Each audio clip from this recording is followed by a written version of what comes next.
I set out to build a tiny conveyor. By the end, it could crawl across the desk like a tracked robot. Same hardware, giving me an idea for another project. The HTD pulleys used in this video were generated in seconds using the Advanced HTD Pulley Generator. The script allows detailed customization. There's a free light version limited to HTD 3M pulleys. The paid advanced version supports HTD 3M, 5M, 8M, 14M, and 20M. You can find links in the description or search on the Fusion 360 App Store.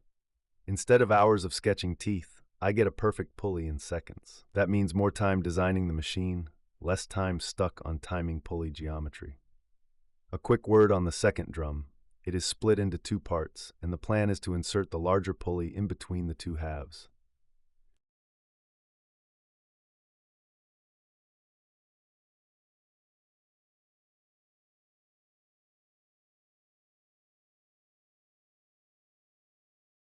I've already assembled the second drum off camera. One drum is slightly shorter than the other. I'll be fixing this later. Now fitting the nuts. There are 6 nuts on this hexagonal hub coupler, but I'll be fitting just 3 of them here for this initial test.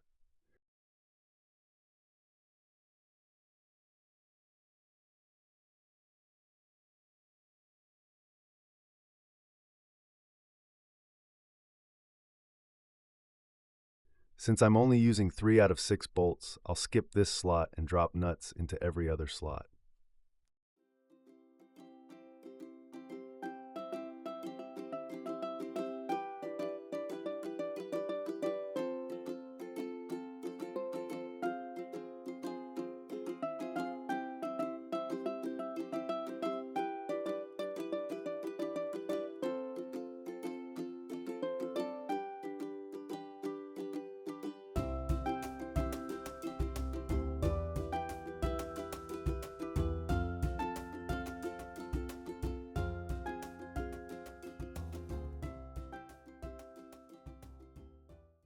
I'm using printed flange stub shafts here.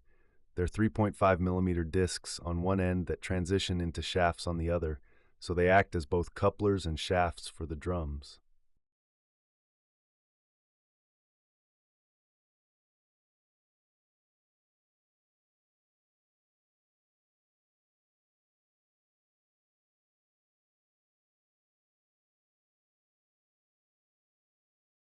Although the bearing recesses have identical dimensions, some seem to have shrunk more than others.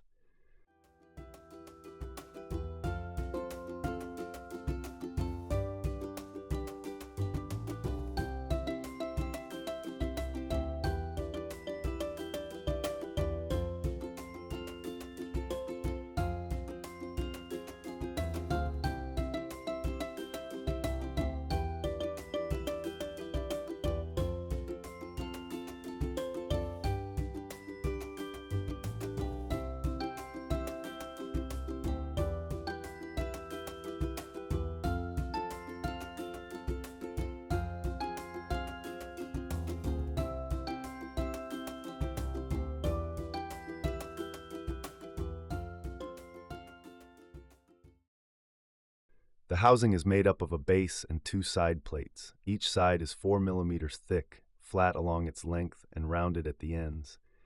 They support the bearings and also carry the motor.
These are idler pulley mounting points.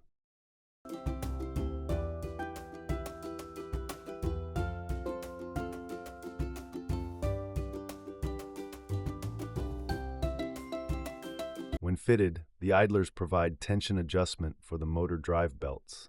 If done properly, that is, by using a piece that spans from one side plate to the other, it should also improve the rigidity of the entire structure.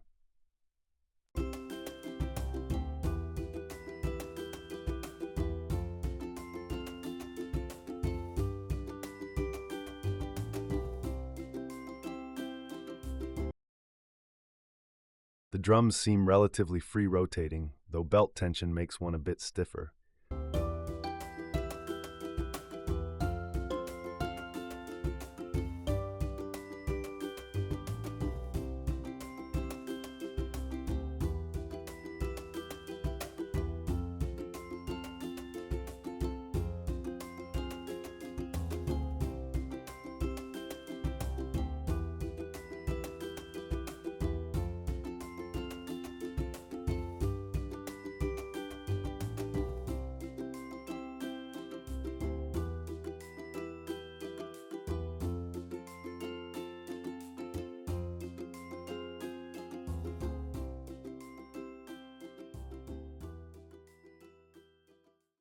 First power on, and nothing moved. I should have known.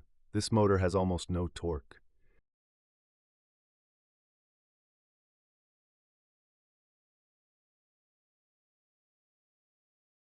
I tried to push the plates aside a bit, but that didn't help. So I'll just take off one of the side frames and see if that makes a difference.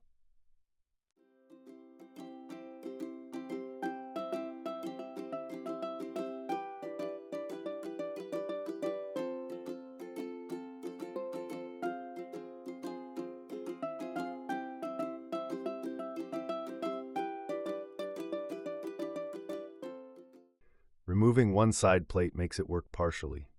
This is definitely a motor torque issue, with slight misalignment also playing a role. With the conveyor belt fitted, it sort of works, but only when not fully assembled.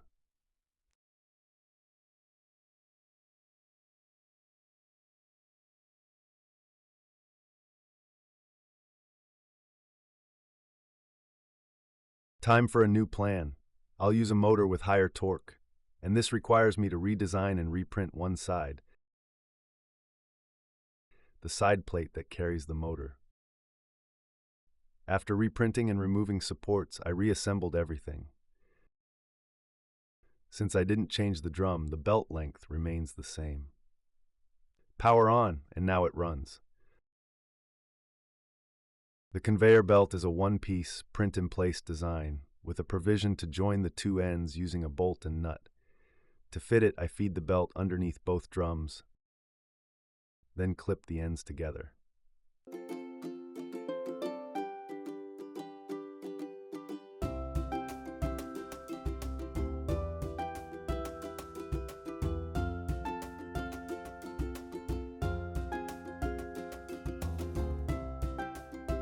So what can it carry? A cutter? This is only a first design, and I'll need to redesign it to include better provisions for drive belt and conveyor belt tightening.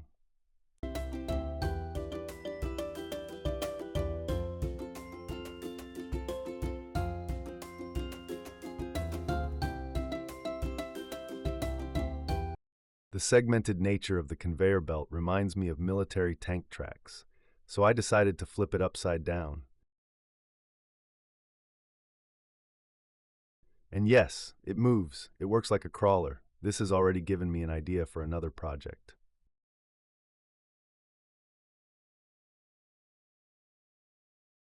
This orange belt is just for testing. The real belt spans the full width between the side plates, as shown here.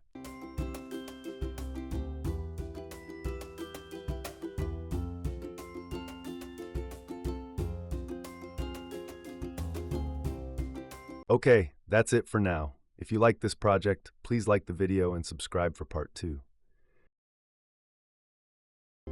Make sure to subscribe if you want to see where this build goes next.